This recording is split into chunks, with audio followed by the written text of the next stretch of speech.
प्यारे दोस्तों नमस्ते। और मैं हूं मंकेश और ये एसेंशियल इंग्लिश ग्रामर का ये यूनिट 16 है और अभी तक मैंने 15 यूनिट तक मैंने कंप्लीट कर दिए।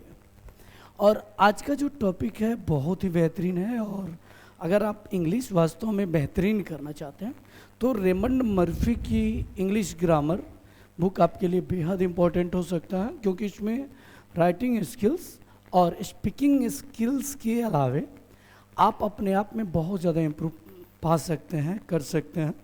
और ये सेल्फ रेफरेंस बुक है जो कि बेहद इम्पॉर्टेंट है। और इसमें बहुत सारे ऐसे ऐसे सेंटेंसेस मिल जाएंगे जो वास्तव में जनरली बुक्स में यूज़ किए जाते हैं, ख़ास तौर से लिटरेचर या साहित्य में। तो ये किताब आपके लिए बेहद इम्पोर्टेंट है, आप इसको ज़रूर देखें, आप इसको पढ़ें। और यहाँ पहला जो इसमें हम लोग अभी जानने वाले हैं यूनिट 16, और यूनिट 16 में हम पढ़ने वाले हैं I have already, I have not या I haven't yet any present perfect tense का ये सेकंड वीडियो है। और इसमें हम कैसे जस्ट का यूज़ करते हैं, येट का यूज़ क्या कब और कहाँ किया जाता है, ऑलरेडी का यूज़ कहाँ किया जाता है, इस तरीके के सेंटेंसेस जिसमें हम बिल्कुल बेहतरीन तरीके से जानने की कोशिश करेंगे। अब एक चीज़ सबसे पहले हम बात करें तो हमें ऑलरेडी बहुत सारे हमने वीडियो देखा भी है और पढ़ा भी है, बताया भी गया है कि आई के साथ हम हैव का यूज करते हैं। और जो कंट्रैक्शंस होता है आई एपोस्ट्रोफी वी जिसे हम बोलते हैं, आई बोलते हैं। और वी के साथ भी हम हैव का यूज करते हैं तो वी हैव, और दे के साथ हम यूज करते हैं तो दे हैव, और ही सी इट के साथ हम यूज करते हैं हैज का। और इस तरीके से हम बहुत ही बेहतर तरीके से हम सीख सकते हैं। अब यहाँ हम थोड़ी सी चर्चा करते हैं। यहाँ आई have just, I have already, I have not, यानी हैव नॉट को यहाँ लिखा गया हैवेंट, और येट का प्रयोग भी हम इसमें करेंगे। यहाँ देखोगे आप ए यानी आई हैव जस्ट, यानी आई हैव और जस्ट को हमने कॉन्ट्रैक्शंस में लिखा है आई एपोस्ट्रोफी वी जस्ट। और उसके बाद से यानी जस्ट का जो मतलब होता है ये क्या होता है, ये शॉर्ट टाइम एगो, यानी कुछ क्षण पहले। अ शॉर्ट टाइम एगो यानी हम बोल सकते हैं कुछ क्षण पहले, कुछ समय पहले। यानी आर लॉरा एंड पॉल, यहाँ दो लोगों की बात हो रही है इसलिए हमने आर का यूज किया है। Are Laura and Paul here, यानी क्या लॉरा और पॉल यहाँ है। Yes yes they have just arrived, हाँ वे लोग तुरंत या कुछ क्षण पहले यहाँ पहुँचे हैं। तो यहाँ आपको हम बता दें कि इस तरीके के सेंटेंसेस में हम क्या पाते हैं, यहाँ दे के साथ हमने यूज़ करा है हैव का, दे हैव जस्ट अराइव्ड, अराइव्ड। तो यहाँ अराइव्ड क्या है, ये वर्ब का सेकेंड थर्ड फॉर्म है जिसे हम पास्ट पार्टिसिपल फॉर्म भी कहते हैं। Yes they have just arrived, हाँ वे लोग कुछ क्षण पहले पहुँचे हैं, क्योंकि जस्ट का मतलब जो होता है इस शॉर्ट टाइम में यानी कुछ क्षण पहले। अब अगला सेंटेंस यहाँ देखोगे, आर यू हंग्री, यानी क्या आप भूखे हो। No I have just had dinner, नहीं मैंने तुरंत कुछ क्षण पहले मैंने डिनर किया है। तो देखो यहाँ हैड का यूज किया गया है और हैव, हैड, और यहाँ भी हम हैड। ये जस्ट हैड ये मेन वर्ब के फॉर्म में यूज किया गया है और ये इट के सेंस में यूज किया गया है, खाने के सेंस में यूज किया गया है। यानी नो नहीं, आई हैव जस्ट हैड डिनर, मैंने कुछ क्षण पहले डिनर किया है। अब आगे चले, यहाँ देखते हैं इज टॉम हियर, यानी क्या टॉम यहाँ है। No I am afraid he just gone, यानी नो आई एम। तो देखो यहाँ हम क्या देखते हैं, आई एम को हम क्या लिखते हैं I am. No I am afraid he has just gone, मैं शंकित हूँ और मुझे जहाँ तक उम्मीद है कि वह कुछ क्षण पहले यहाँ से गया है। तो आई एम अफ्रेड, अफ्रेड का मतलब कहीं कहीं हम शंका के सेंस में भी यूज करते हैं। तो यहाँ यूज जो किया गया है, नो नहीं, आई am afraid he has just gone. तो यहाँ ही एपोस्ट्रोफी एस है, यानी ही हैज़, ही के साथ मैंने बोला था has, he has just gone, यानी वह कुछ क्षण पहले गया है। अब देखो यहाँ बी में यहाँ कुछ सेंटेंसेस, यहाँ वेलकम देखोगे, यहाँ दे हैव जस्ट अराइव्ड, यानी वे लोग कुछ क्षण पहले यहाँ पहुँचे हैं। तो देखो ये अराइव है, और अराइव का सेकेंड फॉर्म अराइव्ड, और थर्ड फॉर्म भी क्या होगा, अराइव्ड होगा। और देखो ये ईडी इसमें जोड़ा गया है, यानी जो वर्ब होते हैं ये रेगुलर और इरेगुलर दोनों तरीके के वर्ब होते हैं। तो ये जो वर्ब है ये क्या है, ये रेगुलर वर्ब है, क्योंकि हमने वर्ब के पहले फॉर्म में ईडी का यूज़ किया है, यानी वर्ब के पहले फॉर्म में ईडी हमने लगाया। अब आगे यहाँ चलेंगे, आई हैव ऑलरेडी। ऑलरेडी और ऑलरेडी का मतलब होता है बिफोर यू एक्सपेक्टेड, यानी आपके अनुमानित समय से पहले। एक्सपेक्टेड का मतलब क्या होता है, अनुमान लगाना, एंड बिफोर एक्सपेक्टेड, या आपने जो अनुमान लगाया और उस समय से पहले। ऑलरेडी यानी अगर हिंदी में बात करें तो ये क्या होता है, पहले ही, यानी हम बोल सकते हैं अनुमानित समय से पहले के लिए हम यूज करते हैं क्या, ऑलरेडी। अब देखो what time are Laura and Paul coming, यानी लॉरा और पॉल को आने का क्या समय है, यानी वे लोग कब आ रहे हैं, कब आना है। तो व्हाट टाइम, तो ऐसे हम बहुत सारे सेंटेंसेस बोल सकते हैं, लिख सकते हैं, या स्पीकिंग में बेहतरीन तरीके से यूज कर सकते हैं। तो what time are Laura and Paul coming, यानी लॉरा और पॉल कब आ रहे हैं, दे हैव ऑलरेडी अराइव्ड, वे लोग पहले ही आ गए हैं। यानी अनुमानित जो समय था, एक्सपेक्टेड जो समय था, आप जो टाइम एक्सपेक्ट किए थे उसके पहले वे लोग आ गए हैं। और प्रेजेंट परफेक्ट का हमें पता है कि इसका जनरली जो पहचान है, चुका है, चुकी है, ये है, ई है, ये है, ये होता है। अब देखोगे यहाँ इट्स 9 o'clock, तो देखो इट इज को हम क्या बोलते हैं, इट्स 9 o'clock, 9 बजे हैं, and Anna has already gone to bed. Gone यहाँ यूज किया गया, यानी वर्ब का थर्ड फॉर्म। तो कल मैंने बताया था सब्जेक्ट, उसके बाद हैज या हैव, उसके बाद हम यूज करते हैं वर्ब का थर्ड फॉर्म, और उसके बाद से ऑब्जेक्ट। तो यहाँ क्या, इट्स ओनली 9 o'clock, अभी केवल 9 बजे हैं, and Anna has already gone to bed, यानी अना एक्सपेक्टेड जो मेरा अनुमानित समय था, उस अनुमानित समय से पहले कहाँ चली गई है, बेड पर चली गई है, सोने चली गई है। अब यहाँ यानी बिफोर आई एक्सपेक्टेड, यानी मैंने जो समय एक्सपेक्ट किया था, जो समय अनुमान किया था, उस समय से पहले वो क्या करी गई है, सोने चली गई है।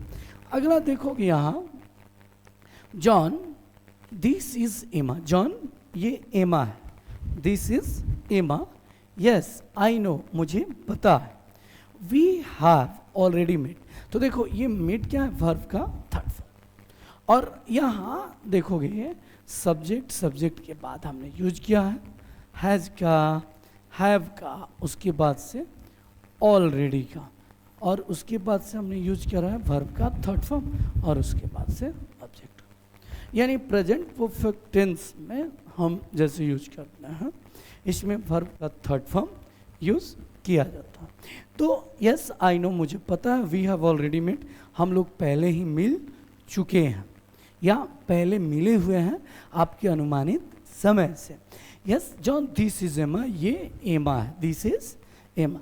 John this is Ram, John ये राम है। तो ये अब आगे चलते हैं, यहाँ सी सेक्शन है, और सी सेक्शन में यहाँ देखो आई हैव नॉट। तो देखो हैव और नॉट को हम क्या यूज करते हैं, हैवंट, क्या बोलोगे, हैवंट। और हैज नॉट को हम यूज करते हैं हैजंट, और इट का यूज किया गया है, और इट का। तो देखो इट का यूज हम दो सेंस में करते हैं, या तो नेगेटिव सेंटेंस में करेंगे, या इंटेरोगेटिव सेंटेंस में करते हैं। और इस तरीके के सेंटेंसेस में जब हम एट का यूज करें तो ये हमेशा सेंटेंस के लास्ट में हम यूज करते हैं। और इट का यूज मैंने बता दिया, या तो नेगेटिव सेंटेंसेस में करेंगे, या इंटेरोगेटिव सेंटेंसेस में, या क्वेश्चन सेंटेंसेस में। जैसे इट का मतलब क्या होता है, अनटिल नाउ, यानी अभी तक, अनटिल नाउ। अब यहाँ we use it in negative sentences, मैंने अभी बताया इट का प्रयोग हम नेगेटिव सेंटेंस में करते हैं या क्वेश्चन में करते हैं। और इट का जो जनरली यूज करते हैं, ये यूज इन द एंड, यानी लास्ट में सेंटेंस के करते हैं। जैसे देखोगे इट इन नेगेटिव सेंटेंस, यानी आई हैवंट येट, यानी हैव नॉट के बाद अदर वर्ड और लास्ट में हम क्या यूज करेंगे, येट का। जैसे are Laura and Paul here, क्या लॉरा और पॉल यहाँ हैं, no they have not arrived yet, नहीं वे लोग अभी तक नहीं पहुँचे। तो यहाँ एट का मैंने क्या यूज किया, अनटिल नाउ, यानी अभी तक के सेंस में हमने यूज किया है, अनटिल नाउ के सेंस में, नाउ के सेंस में। अब देखो एक चीज यहाँ हमें समझना है, but express, no B express Laura and Paul to arrive soon, यानी यहाँ लेकिन ये क्या, बट बी एक्सप्रेस, यानी बी है, नो दे, बी ऐसा बताती है, यानी बी एक्सप्रेस करता है कि नहीं लॉरा और पॉल जल्दी क्या है, पहुंच जाने वाले हैं, पहुंचने वाले हैं। तो अनटिल नाउ का प्रयोग हम येट के रूप में करते हैं, और इसका यूज हम लास्ट, यानी सेंटेंस के लास्ट में हम क्या करते हैं, यूज करते हैं। अब दूसरी चीज, डज जेम्स, यहाँ थर्ड पर्सन सिंगुलर नंबर, और डज का प्रयोग हमें पता है हम कहाँ करते हैं, सिंपल प्रेजेंट टेंस में करते हैं। तो does James know that you are going now, यानी क्या जेम्स को पता है कि तुम जा रहे हो, नो आई हैवंट टोल्ड। देखो टेल और टेल का सेकेंड फॉर्म टोल्ड और थर्ड फॉर्म टोल्ड। नो नहीं, I haven't told him yet, अभी तक मैंने उसे नहीं बताया है। But B is going to tell him soon, लेकिन बी जल्दी उसे क्या करेगी, बताएगी। ठीक है। अब देखो सिल्विया एक व्यक्ति है, सिल्विया हैज बॉट, तो ये क्या है, वर्ब का थर्ड फॉर्म, और बाय, बाय का सेकेंड फॉर्म बॉट, और थर्ड फॉर्म भी क्या होता है, बॉट। तो Sylvia bought a new dress, Sylvia ने एक नई ड्रेस खरीदी है, but she has not worn it yet, worn wear का सेकेंड फॉर्म थर्ड फॉर्म, तो वियर और वियर का सेकेंड फॉर्म क्या होता है, ऑन, और थर्ड फॉर्म भी क्या होता है, ऑन, यानी अभी तक उसने ड्रेस को नहीं पहना। ठीक है। ये अनटिल नाउ, यानी इट का यूज हमने कहाँ किया, सेंटेंस के लास्ट, यानी इट का यूज अनटिल नाउ के सेंस में करते हैं, और ये सेंटेंस के लास्ट में करते हैं। और दूसरी चीज़ कि ये नेगेटिव में करेंगे या इंटेरोगेटिव में या क्वेश्चन में हम करते हैं। अब आगे है यहाँ लास्ट ये इन क्वेश्चन, यानी क्वेश्चन में भी पूछा जाता है और क्वेश्चन में भी इसका यूज किया जाता है, मैंने बताया। जैसे यहाँ देखोगे कि यहाँ it in question have yet, have Laura and Paul arrived it, यानी ये क्या है, इंटेरोगेटिव है कि क्वेश्चन है, और क्या लॉरा और पॉल अभी तक पहुंचे हैं, यस, और नो नहीं, नॉट येट अभी तक नहीं, we are still waiting for them, नहीं हम लोग अभी भी क्या कर रहे हैं, इंतजार कर रहे हैं। और यहाँ यानी दिस, अब देखो the film hasn't started it, यानी फिल्म की अभी तक शुरुआत नहीं हुई है। दिस इज माई ड्रेस, ये मेरी नई ड्रेस है, ओह इट्स नाइस, अच्छा है, oh it's nice, have you worn it yet, क्या तुमने अभी तक पहना है, यस। अगला है यहाँ has Nicola started her new job yet, क्या निकोला ने अपनी नई जॉब शुरू कर दिया, no she start next week, नहीं अभी तक नहीं, लेकिन वह अगले क्या सप्ताह अपनी न्यू जॉब शुरू करेगी। This is my new dress, ये मेरी नई ड्रेस है। हो, इट्स नाइस, अच्छा है। Have you one it. तो क्या आपने अभी तक इसे पहना है? तो देखो एक चीज़ यहाँ ध्यान में रखना, येट का प्रयोग हमने सेंटेंस की यहाँ लास्ट में करा है, और ये नेगेटिव या इंटेरोगेटिव या हम क्वेश्चन सेंटेंसेस में करते हैं और लास्ट में करते हैं। तो आपको वीडियो कैसा लगा आप ज़रूर बताएंगे, शेयर करेंगे, क्योंकि बहुत बेहतरीन हम इंग्लिश लेकर आ रहे हैं फिर से आपके लिए। थैंक यू, जय हिंद।